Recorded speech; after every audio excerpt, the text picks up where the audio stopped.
sorry. First of all, can we kill the woman? Kill the woman! Now, darlings, we are about to engage.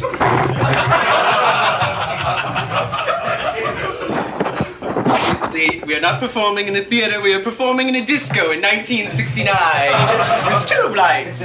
Darlings, we are about to engage in an extraordinary experiment in which we invite outsiders into the theater to tape this program.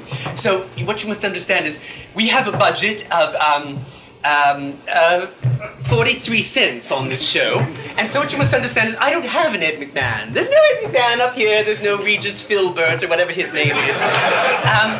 And so I am forced to do my own warm-up. So as I said in the Cat Club, and that was a professional experiment. This is strictly semi-professional. What we are going for here is we are relaxing. If you had gone to big programs like with Johnny Carson or David Letterman or Let's Make a Deal or whatever those programs are, you would see all the workings, the underpinnings of a television program. You would see like the gaffer drop a light on the leading lady's head and kill her, and a celebrity, stand up to come out or whatever. You would see all of the underpinnings. Prop people painting the set and passing their gas in front of people, all sorts of bizarre things.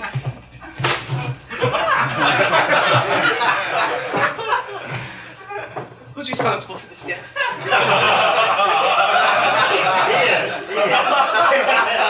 The sound man is. The sound man is responsible for the set. You can see how high budget production this is. Our sound man is also the CPR crew in case anyone swallows something the wrong way. You see, we all have many jobs. My job is makeup-iatrix, leading lady, costumeatrix. You see, I do all these things myself. Just a second, Chris, yes. Darling, can you hear me through those mics? Did you do this set? Yes, I did. Ah.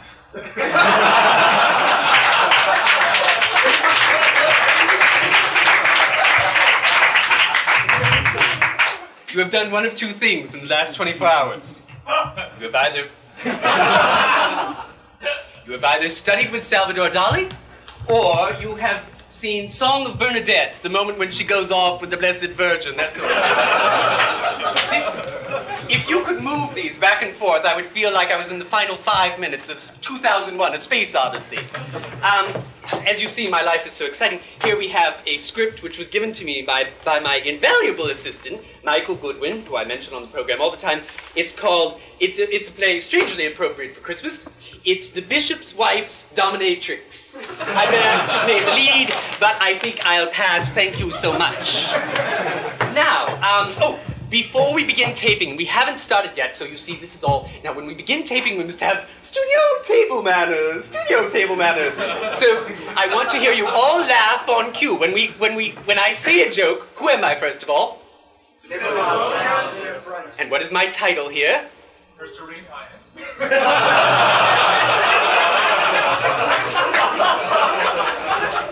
That was divine. And you shall get your $5 bill in the lobby. No, I am the leadiatrix. So, when I say something, no matter how terrible or stupid it might be, you must all...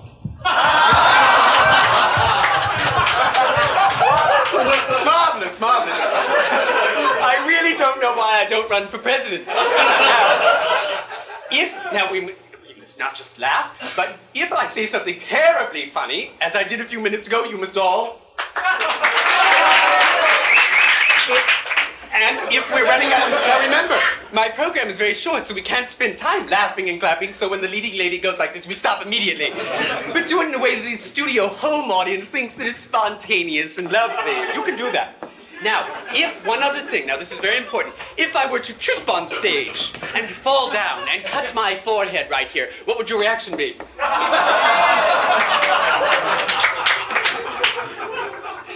This is not Anthony Narto's theater of cruelty, no! You would all... Oh. And several of the handsomest of you would rush up and strip naked and try to comfort me with bandages and things, right? All right, I think we're about ready to go. Now, you all know my intro, and I will come out, and you've seen it on television. Are there any newcomers to this program? Has anyone not seen my program? Mm-hmm. You can't afford television shows, television sets or whatever. I'm sorry.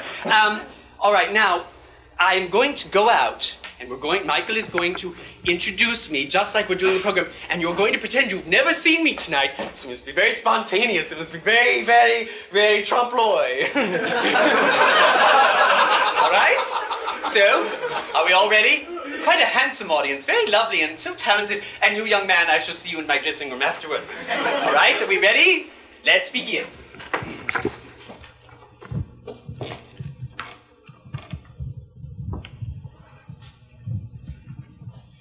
Gentlemen and others, fresh from a very successful first time out at the Cat Club a few weeks ago, the queen of our gay cable network, and the paragon of fashion, past and future, the incomparable Sybil O'Bruncheon.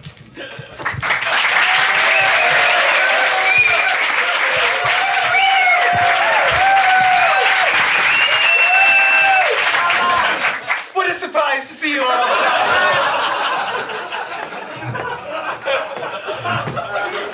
That's it. I beg your pardon? That's the end of the first sight. What? But that's quite impossible. How could that be? I usually have 3 minutes or... That's 7 minutes.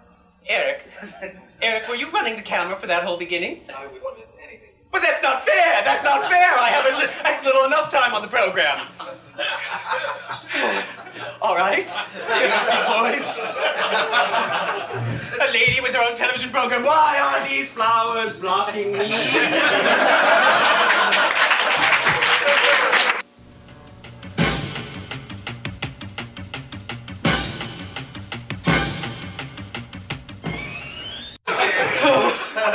Lovely.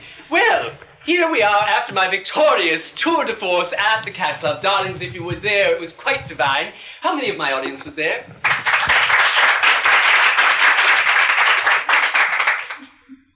Good. A young man blessed himself in the second row. I received so much mail lately, and I really don't know where to begin. I was going to do manners today, and I was given an old piece of chocolate cake by my staff. You know, I was told that I would have a dessert here to show you how to serve, and they've obviously served themselves. So I received a letter, though, backstage. What a lovely card this is. Look at this. Isn't that divine, Eric? You can see it. I'll read it. How to make sure the big lunk knows you love him. Grateful girlfriend. It's a new magazine. In the chapter headers, is it possible to gaze dreamily 24 hours a day at your boyfriend? Lovely. The fine art of the lustful reverie. Practicing your satisfied sighs. Let's all practice a satisfied sigh. You all did that this morning at 8 in the morning, didn't you? Alone. It's on the other mic. You know, I don't like lewd humor, and you shouldn't encourage me. Here's a wonderful article in this little magazinette. Have you tried the love list? Quote, I love you, semicolon. I love your hair, your nose, your mouth, your nostrils, your neck, your chest, your belly, it goes on. I don't think I'll read that card. Did we have questions from the audience? I think we did. Michael, could you please get them for me? What's in here? Bubbling Earl Grey tea. Delightful.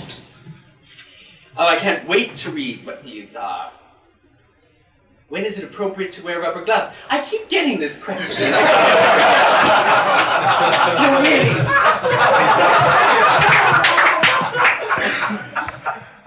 Which of you is a proctologist? No, there's a bizarre mirth about this question. It is only appropriate to wear rubber gloves when one is serving cake and ice cream on the Androdoria. Today. Darling Sybil, remember, no one knows the Androdoria. That's lovely. We'll cut that out of the tape. Darling Sybil, remember there are those stars who starred in the bads in your day. Now, there appears to be no bads. Yes, that's true. Mario Cuomo was a great chanteuse in his time. Sybil, darling, face the nation and tell us, since this week marks the 40th anniversary of the United Nations, do you think there is still a place for monarchies, royal families, and tiaras in today's world of political order? Yes, apartment 631 in the Ansonia.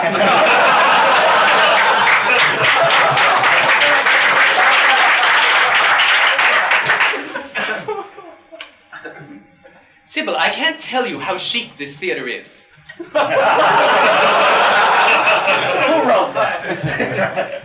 Oh, that makes me frightened all of a sudden. Why don't you turn the camera around on this vast room and show those less fortunate souls at home the scope? That's a lovely idea. Can we do that?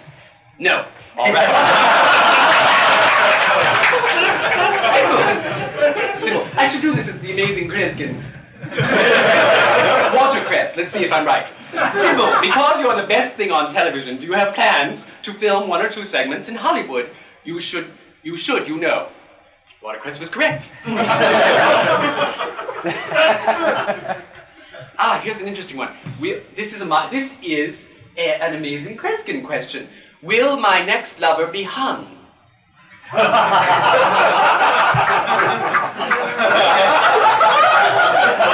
No? You put to sleep in the gas chamber.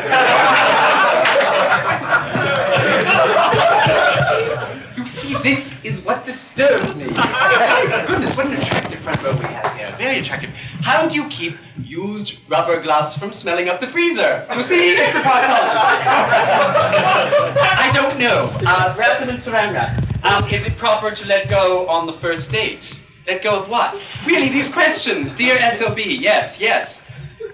Will we ever have lunch together?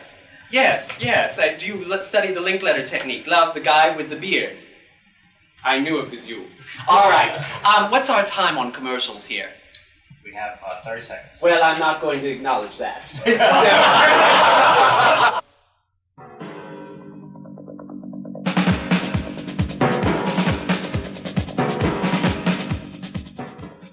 Darlings, I've repeatedly reported to you that Mummy is broke.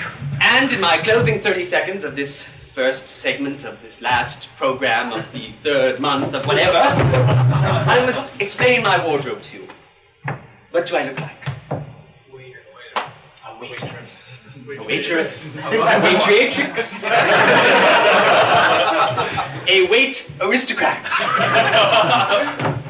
Darling, I received a card the other day which said, "Dearest Sybil, how is it that you have such a lovely tan? You've gone away on a vacation, Tortola, Cincinnati." And I said, "No, darling, I have not. Mummy cannot afford these things. She is a ruined aristocrat. But anyone can afford Midnight Sun. Anyone can afford Midnight Sun, and that's why I get my healthy blush. But I must report to you that the reason I am not dressed in my usual gowns and jewelry tonight is because, both before and after this performance, ladies and gentlemen of our studio audience, don't faint at the thought of this. I have been reduced to being a cocktail waitress." It's nothing. It's nothing.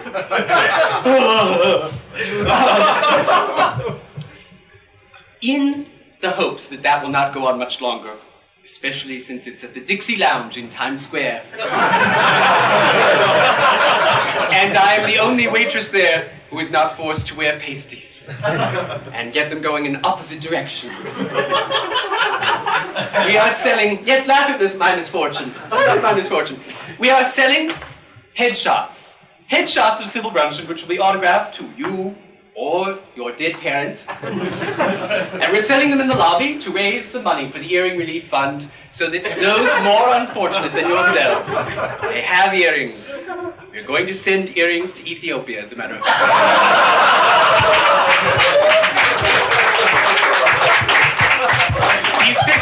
These pictures will be on sale in our lobby during our intermission. And we are doing other fundraisings, gimmicks or scams. Not scams, gimmicks. Ideas. Bonbons, if you will. Idea bonbons, raising, whatever.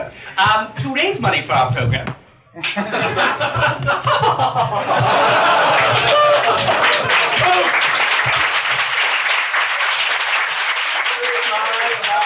How amusing my studio audience is here tonight. They're telling me dreadfully ribald jokes. Dreadfully ribald. You know, I must tell you, those of you at home, you darlings, you lovely people at home, we're having such a good time here. It's a shame you didn't have the taste to come down.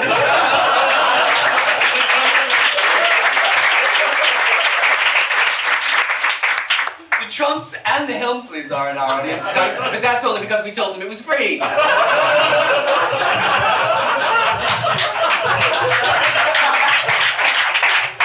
So, what can I say? Now that my program was a total of how long this week? I'm trying to read the little counter on the camera. Our program was 8 minutes and 30 seconds long this week when we spliced out all the things we're supposed to. That's lovely. I know we had at least 5 cards here, and I wish I could have found one, but there was a lovely one that said, Dear Sybil, your program should be a half an hour long. How does our audience, in the studio audience, feel about a half an hour program?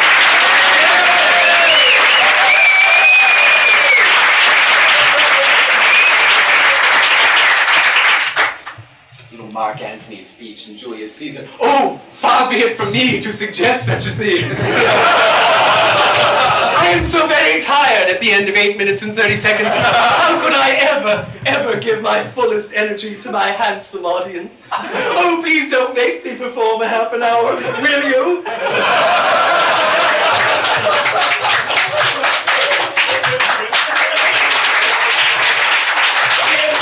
Then if you beg me, I must submit to a half an hour program. And that's it for this week, darlings. Where's my music? Hum. No man.